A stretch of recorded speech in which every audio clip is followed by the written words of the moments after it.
పేదల భవిష్యత్ కొరకు యుద్ధం చేస్తా ఉన్నాం మనం. పేదవాడు బాగుపడాలని, భావితరాలు ఎదగాలని, పేదవాడి తరపున, పేదవాడి కోసం మనం యుద్ధం చేస్తా ఉన్నాం. సిద్ధం అని చెప్పి ప్రతి పేదవాడి తరపున నిలబడతా ఉన్నాం.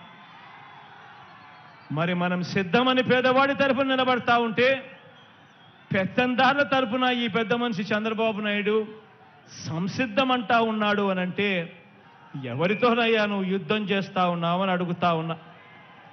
మరోసారి చెప్తా ఉన్నా, దుష్ట చతుష్టయం బాణాలకు బలి కావడానికి, తల వంచడానికి ఇక్కడ ఉన్నది అభిమన్యుడు కాదు. దుష్ట చతుష్టయం బాణాలకు బలి కావడానికి ఇక్కడ ఉన్నది అభిమన్యుడు కాదు, ఇక్కడ ఉన్నది అర్జునుడు. ఆ అర్జునుడు